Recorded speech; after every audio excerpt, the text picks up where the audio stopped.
मिलाकर आपका लक्ष्य जो है, इसके प्रति जो विधि के जानकार लोग हैं, वकील लोग हैं पूरे देश भर में, आप भी वकील हैं, लड़ाई लड़ने वाले, पिटीशन दायर करने वाले भी सारे वकील हैं, तो वकीलों ने आजादी का आंदोलन चलाया और देश की पहली संसद 1952 में बनी तो उसमें 70% लोग वकील ही चुनकर आए थे। जी। लेकिन अभी तो देश की संसद में बैठने वालों वकीलों की संख्या गिनती की है, और प्रतिशत के अगर हिसाब से करें तो अब तो 70 का आंकड़े का मतलब ही नहीं बचता है। तो ये जो सारी चीज में अभी जो आपको बार काउंसिल्स का जो नीचे का स्ट्रक्चर है, एमजीएम कोर्ट से शुरू होकर सुप्रीम कोर्ट तक का जो स्ट्रक्चर है, उसमें कहां किस प्रकार का एडवोकेट रिस्पांस मिल रहा है? मैं अभी पिछले 1-2 महीनों में, चूंकि मैं दिल्ली में प्रैक्टिस कर रहा हूं, तो नई दिल्ली बार एसोसिएशन में एडवोकेट्स के बीच में इस मुद्दे को लेके गया था। पिटीशन में एक क्लास था कि समय समय पर इसमें अदर पिटिशनर जुड़ते रहेंगे, हम उसकी अदर पिटिशनर की लिस्ट पार्लियामेंट में सबमिट करते रहेंगे। तो उसी क्लास के अंतर्गत एडवोकेट्स का सपोर्ट लेने के लिए इस पिटीशन में नई दिल्ली बार एसोसिएशन में गया था। वहां पर मुझे बहुत अच्छा रिस्पांस मिला। वहां के जो सेक्रेटरी हैं, वाइस सेक्रेटरी हैं, उनसे हमें पूरा सहयोग मिला और उन्होंने उसको काफ़ी अप्रिशिएट किया है इस इश्यू को। अभी मैं यहाँ राजस्थान की तरफ आया हुआ था, चूरू क्षेत्र में, चूँकि वहाँ पर वेकेशन चल रही थी अभी, तो यहाँ पर मैं चूरू, फतेहपुर और रतनगढ़ के एडवोकेट्स के बीच में गया था, तो उन्होंने भी इसको पूरा सपोर्ट किया है इस इश्यू के ऊपर। मतलब वकीलों का इस विषय में ये मानना है कि ये होना ठीक रहेगा, क्योंकि वकील देश का विधि वेता माना जाता है। एक प्रकार से विधि का जो सारा स्ट्रक्चर है, अध्ययन है, वो सारा वही लोग करते हैं और उन्हीं के माध्यम से कानून की जानकारी आम जन तक पहुंचती है। आम जन को कानूनी रिलीफ भी वही लोग दिलाते हैं। तो अभी वकील के नाते भी और वकीलों के नाते भी जो वकील समाज है, उसका ये मानना है कि ये प्रैक्टिकली संभव है और ये होने से देश की जो संसदीय स्थिति है, उसका जो कुछ लोग लाभ उठा करके सांसद बनने के बाद या सांसद की स्थितियों में अप्रोच रखने के कारण वो जो लाभ ले रहे हैं, वो लाभ आम आदमी तक पहुंचे, इसमें वकीलों की राय है कि ये पहुंचना चाहिए। जी। तो संदीप जी, इस सारे विषय में आप, मेरे जो दर्शक हैं वो चूरू और चूरू के आसपास के ग्रामीण क्षेत्र के दर्शक हैं। मेरे दर्शकों की संख्या का आंकलन तो मुझे खुद को नहीं है, लेकिन मुझे इतना ध्यान है कि चूरू, बिसाऊ, राजगढ़, रामगढ़, रतन नगर जैसी 5 नगर पालिकाएं और करीब आसपास की 40 ग्राम पंचायतों में मेरा यह प्रसारण देखा जाता है।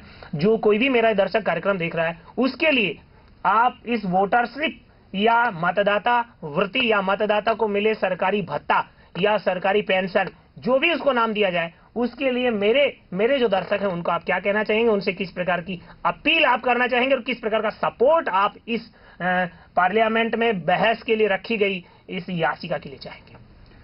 सपोर्ट के लिए आप कर सकते हैं, जिस तरह से मैं अधिवक्ता प्रकोष्ठ का संयोजक बना हुआ हूं और अधिवक्ता वर्ग के बीच में जा रहा हूं इस पिटीशन के सपोर्ट के लिए, उसी तरह से हर आदमी अपने वर्ग के बीच में जा सकता है इस पिटीशन के सपोर्ट मांगने के लिए और इसे अपनी डिस्कशन का एक मुद्दा बना सकता है, ताकि ज्यादा से ज्यादा इसके ऊपर विचार प्रकट कर सके और इसमें जो रुकावटें आ सकती है या किस तरह से इसको और अधिक प्रभावी बनाया जा सकता है, उससे रिलेटेड सारे विचार सामने आ सके। तो मैं यही कहूँगा कि इस विषय के ऊपर ज्यादा से ज्यादा आप बातचीत करके सपोर्ट कर सकते हैं।